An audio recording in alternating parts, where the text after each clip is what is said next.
Sejarah perkembangan BUMN di Indonesia dimulai sejak masa kolonial Belanda, ketika perusahaan-perusahaan milik negara dikelola oleh pemerintah Hindia Belanda seperti Netherlands Indisch Gas Maatschappij atau disingkat NIGM di sektor gas dan Staatspoorwegen SS di sektor kereta apian.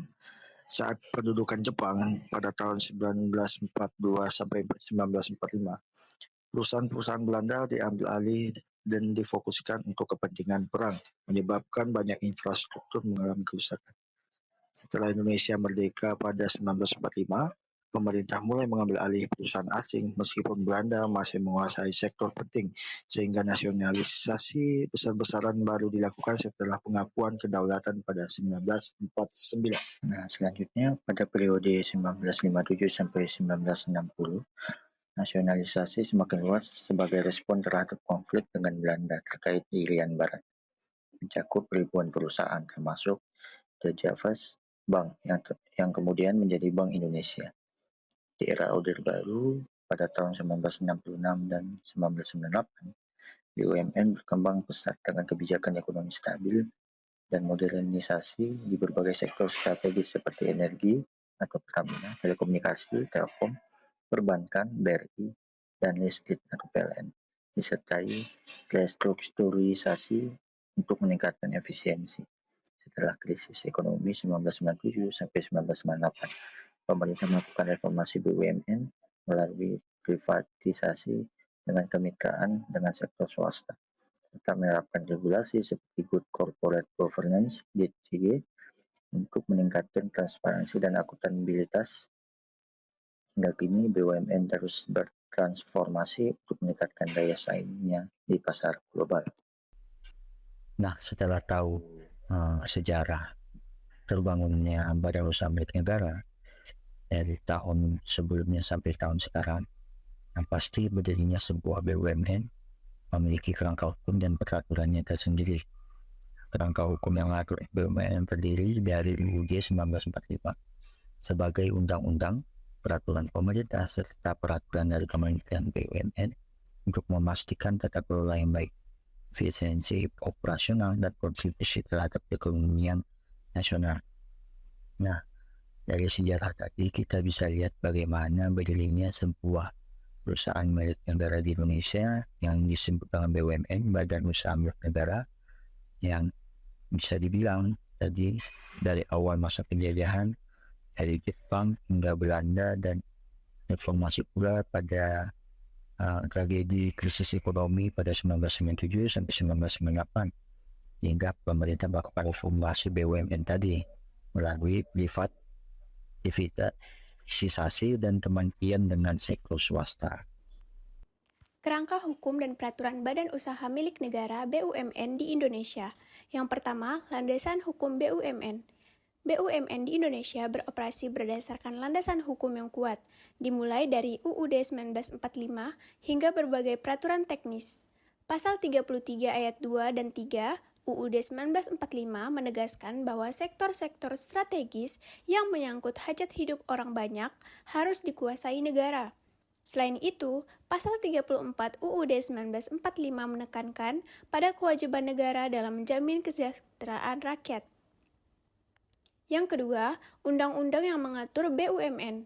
Beberapa undang-undang penting yang menjadi dasar operasional BUMN antara lain UU Nomor 19 Tahun 2003 tentang BUMN, UU Nomor 40 Tahun 2007 tentang Perseroan Terbatas, UU Nomor 17 Tahun 2003 tentang Keuangan Negara, UU Nomor 5 Tahun 1999 tentang larangan praktek monopoli dan persaingan usaha tidak sehat.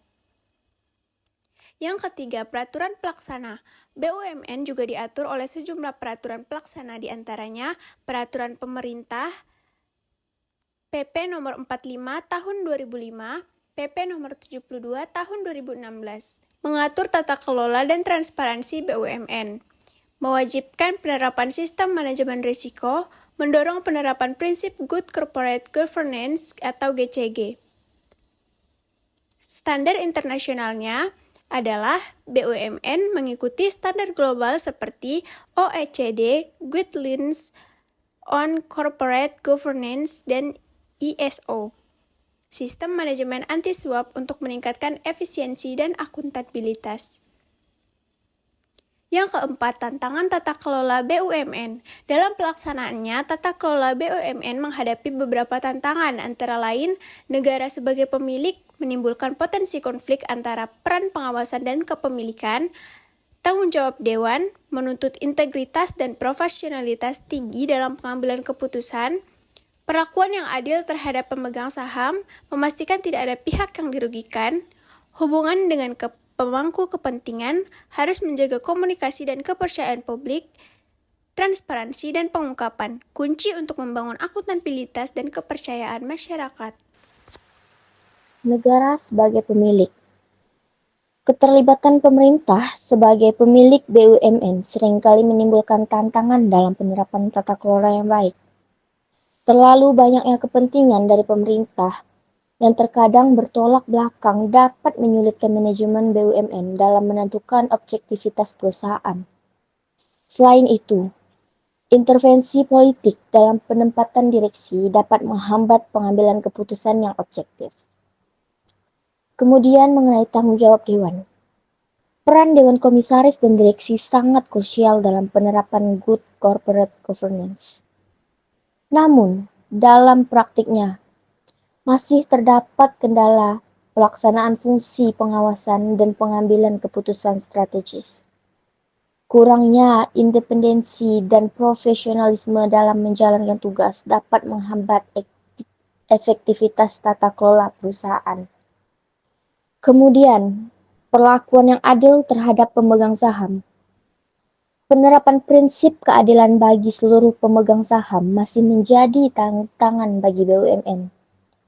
Seringkali, pemegang saham minoritas merasa hak-haknya kurang diperhatikan dibandingkan dengan pemegang saham mayoritas, terutama pemerintah. Hal ini dapat menimbulkan ketidakpuasan dan menurunkan kepercayaan investor. Lalu, mengenai hubungan pemangku kepentingan. BUMN memiliki berbagai pemangku kepentingan, termasuk pemerintah, karyawan, pelanggan, dan masyarakat luas. Mengelola hubungan dengan berbagai pihak ini memerlukan keseimbangan yang tepat agar kepentingan semua pihak dapat terakomodasi tanpa mengorbankan tujuan perusahaan. Kurangnya komunikasi dan transparansi dapat menimbulkan konflik kepentingan. Lalu, transparansi dan pengungkapan. Transparansi dalam pengungkapan informasi perusahaan merupakan salah satu prinsip utama GCG. Namun, masih banyak BUMN yang belum sepenuhnya menerapkan prinsip ini. Kurangnya transparansi dapat mengurangi kepercayaan publik dan investor terhadap perusahaan.